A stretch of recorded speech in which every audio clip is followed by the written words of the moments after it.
Students, welcome back my YouTube channel.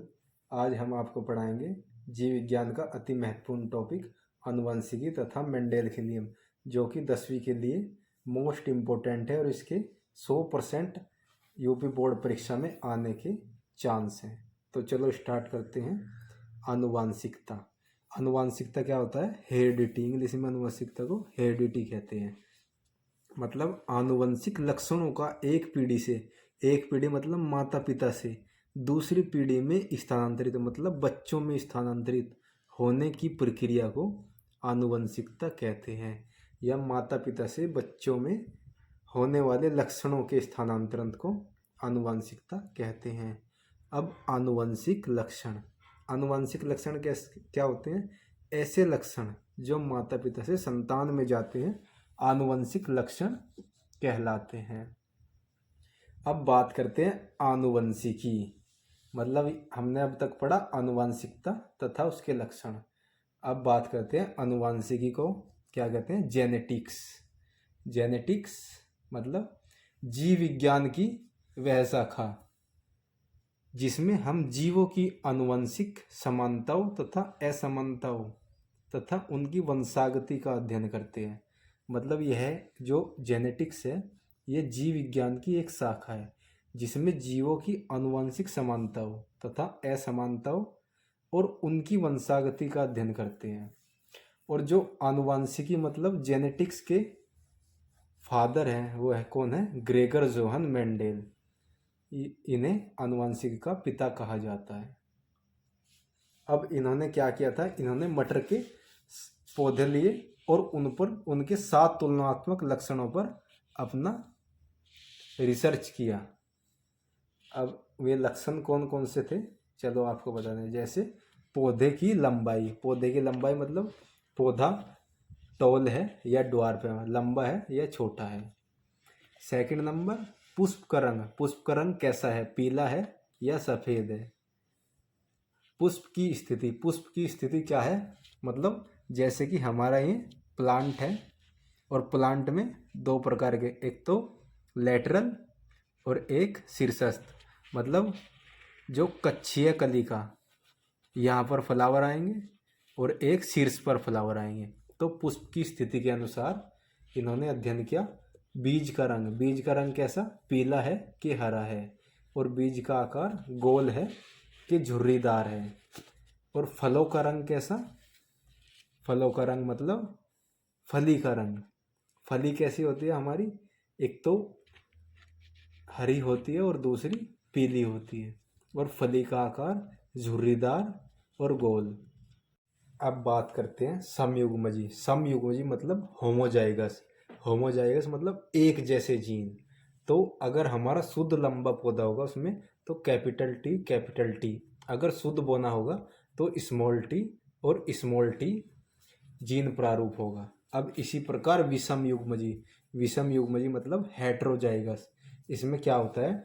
जो हमारा संकर लंबा पौधा होता है इन दोनों का क्रॉस होता है, मतलब कैपिटल टी और स्मॉल टी। अब बात करते हैं फिनोटाइप क्या होता है? यह पौधे के बाहरी आकार या रूप को दर्शाता है।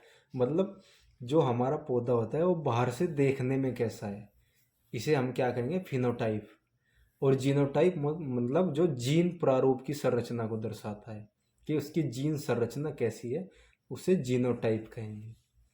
अब चलते हैं हम मेंडेल के आनुवांशिकता के नियम। तो ग्रेगर जोहन मेंडेल जो थे ये ऑस्ट्रिया के थे और इन्होंने 2 नियम दिए, लेकिन हम 3 पढ़ते हैं। जो ये हमारा फर्स्ट है प्रभाविता का नियम, ये सेकंड नियम के अंतर्गत ही आ जाता है। तो इसलिए बेसिकली 2 नियम है लेकिन हम 3 पढ़ते हैं।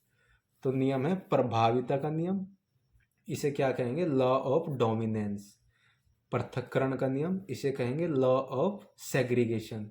स्वतंत्र अपव्ययन का नियम, इसे कहेंगे लॉ ऑफ इंडिपेंडेंट असॉर्टमेंट। अब सबसे पहला नियम है हमारा प्रभाविता का नियम। तो अब इस प्रभाविता के नियम को हम डिस्क्राइब करेंगे कैसे। तो जो प्रभाविता का नियम है उसमें हमने 2 पौधे लिए, एक शुद्ध लंबा लिया जिसका जीन प्रारूप टी कैपिटल टी, और शुद्ध बोना जिसका स्मॉल टी है। अब अगर इसमें हमने क्रॉस करवाया तो इससे जो गैमेट निकला, गैमेट मतलब युग्मक, वो एक टी निकलेगा इधर से और एक टी इधर से निकलेगा।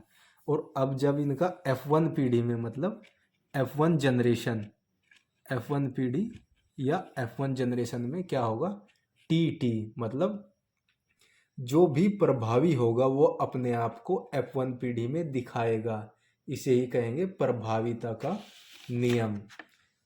और जो हमें F1 पीढ़ी में पौधा प्राप्त होगा वो संकर लंबा पौधा प्राप्त होगा, क्योंकि हमारा जो प्रभावी था वो शुद्ध लंबा पौधा था।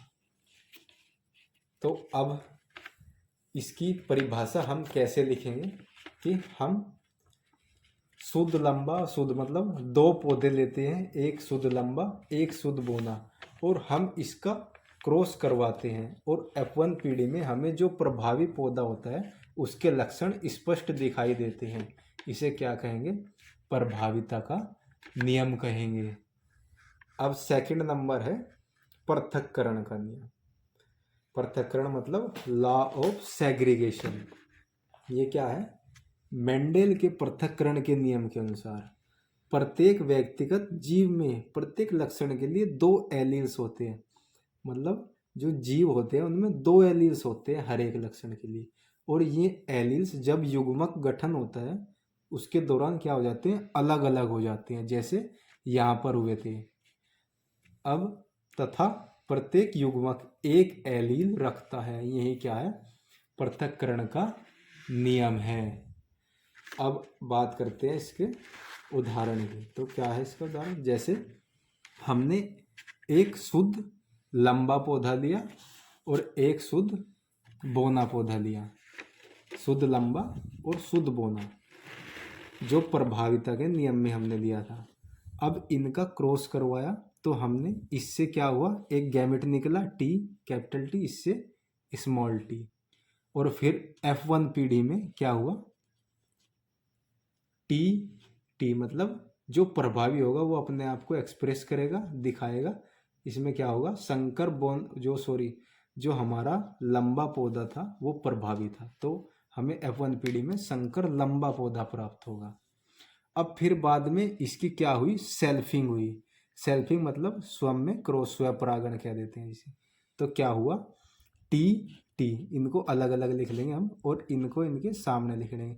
जब इस टी का इस टी से क्रॉस होगा तो ये बनेगा, फिर इस टी का इससे क्रॉस होगा तो ये बनेगा, फिर इस टी का इससे क्रॉस होगा तो ये जो है ये अपने आप को एक्सप्रेस करेगा तो ये आगे आएगा, और कैप स्मॉल टी ऐसे आएगा। अब जो बहुविकल्पीय प्रश्न आते हैं उसमें पूछ लिया जाता है कि पृथक्करण के नियम का अनुपात लिखिए। तो दिखने में हमें क्या होगा, जो हमारे 3 पौधे होंगे में लंबे पौधे होंगे दिखने में और एक हमारा बोना पौधा होगा। लेकिन अगर जेनेटिकली देखा जाए तो एक शुद्ध लंबा है और 2 संकर लंबे हैं और एक शुद्ध बोना है। तो हम इनका रेशियो कैसे लिखेंगे, फिनोटिपिकली कैसे लिखेंगे हम, 3:1 मतलब 3:1, और जीनोटिपिकली 1 शुद्ध लंबा और 2 संकर लंबे और 1 शुद्ध बोना। इस प्रकार हम इसको लिख देंगे, नीचे भी लिख सकते हैं हम। अब जो मेंडेल का नियम है वो स्वतंत्र अपव्ययन का नियम, मतलब Mendel's law of independent assortment. तो इसमें क्या दिया इन्होंने, मेंडेल के स्वतंत्र अपव्ययन के नियम के अनुसार 2 या 2 से अधिक अलग अलग जीन, मतलब 2 या उससे अधिक अलग अलग जीन के एलील्स होते हैं जो वो एक दूसरे से स्वतंत्रता पूर्वक मतलब इंडिपेंडेंटली युग्मकों में पृथक हो जाते हैं।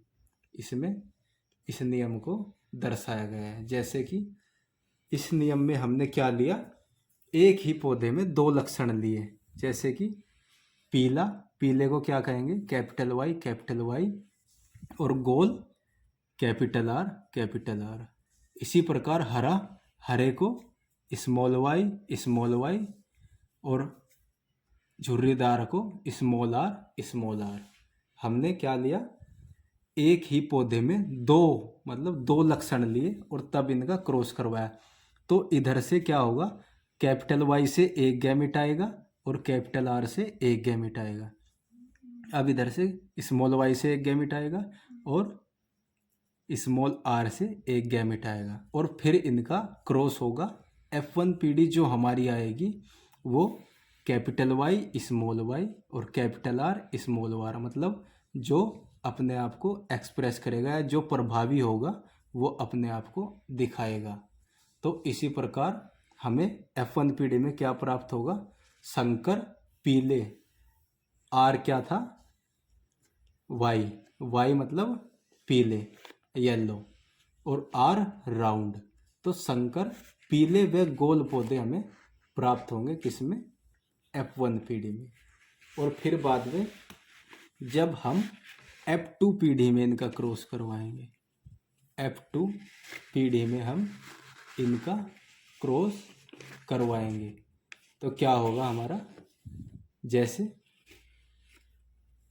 अब हम इसका क्रॉस करवाएंगे y, जो ये हमारा कैपिटल Y है इसका कैपिटल R से क्रॉस करवाएंगे। कैपिटल Y का कैपिटल R से क्रॉस करवाया तो क्या हुआ, अब हम इसका इससे क्रॉस करवाएंगे। कैपिटल Y का कैपिटल R से करवाया तो कैपिटल YR बना। अब इस Y का फिर इस स्मॉल r से तो YR। अब फिर जो हमारा स्मॉल y था इसका r से करवाया तो YR, और फिर इसका स्मॉल y का इस r से करवाया तो YR। अब ऐसे ही हम इधर भी लिख लेंगे, जैसे ये इधर लिखा हुआ है तो अब हम इसको ऐसे ही इधर लिख लेंगे। अब इनका हम क्रॉस करवाएंगे तो capital Y capital Y capital Y capital Y और कैपिटल R ये बना। अब इसका हम इससे क्रॉस करवाएंगे तो कैपिटल Y और कैपिटल R स्मॉल r। अब फिर इसका इससे करवाएंगे तो कैपिटल Y स्मॉल y, मतलब कैपिटल Y ये है स्मॉल y है और कैपिटल R दोनों में है तो कैपिटल R। अब इसका हम इससे क्रॉस करवाएंगे तो capital Y small y capital R small r। अब फिर इसी प्रकार इसका क्रॉस इससे कराएंगे और यहाँ पर लिखेंगे तो कैपिटल Y पहले आएगा और कैपिटल R स्मॉल r फिर बाद में आएगा। अब इसका क्रॉस इससे करवाएंगे तो कैपिटल Y स्मॉल r। अब इसका क्रॉस इससे capital Y capital R small r। अब इसका क्रॉस इससे तो कैपिटल Y स्मॉल r।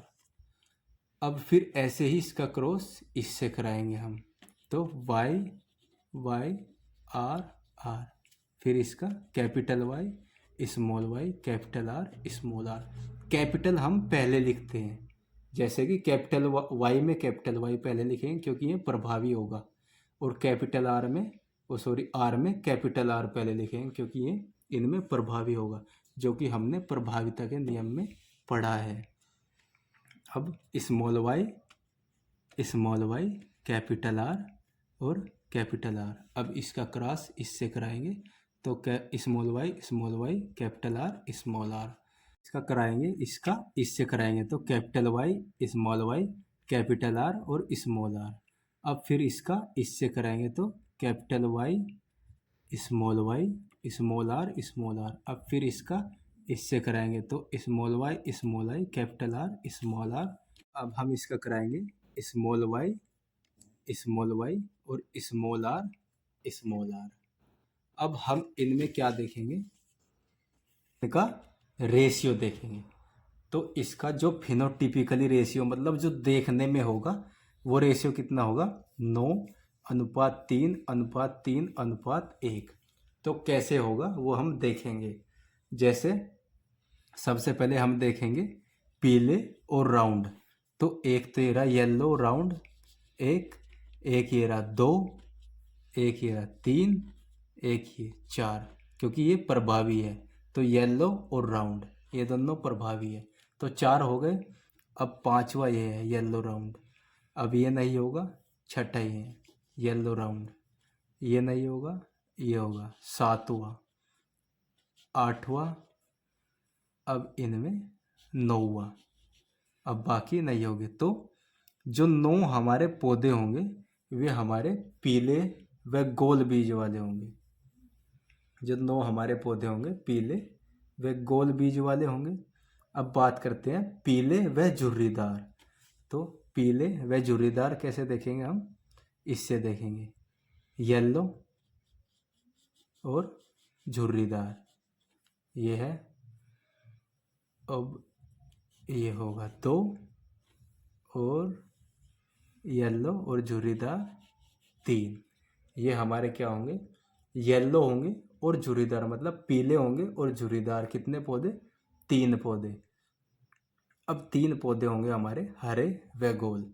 हरे को किससे डिनोट कर रहे थे हम, स्मॉल वाई से। तो हरे व राउंड, हरे व राउंड देखते हैं हम। तो हरे व राउंड 1, मतलब हरे गोल 1, 2 और 3। जो हमारे 3 पौधे होंगे वे हरे व गोल होंगे। अब हरा व झुर्रीदार सिर्फ ये शुद्ध एक ही पौधा होगा जो हरा व झुर्रीदार होगा। तो इसका रेशियो पूछ लिया जाता है कि मेंडेल के लॉ ऑफ इंडिपेंडेंट असॉर्टमेंट या स्वतंत्र अपवहन के नियम का अनुपात कितना है, 9:3:3:1, मतलब कुल हमारे 16 पौधे बनेंगे। तो हमारे कितने पौधे बनेंगे, 16 पौधे बनेंगे।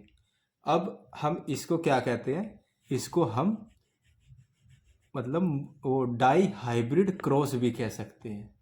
डाई हाइब्रिड क्रॉस मतलब द्विसंकर संकरण भी हम कह सकते हैं, क्योंकि इसमें हमने 2 लक्षणों को लिया था।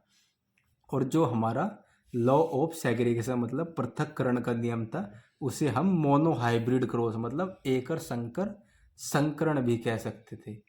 तो ऐसे भी पूछ सकता है कि एकल संकर संकरण में रेशियो कितना है, तो 3:1 क्या है, फिनोटिपिकली जो हमें दिख रहा है।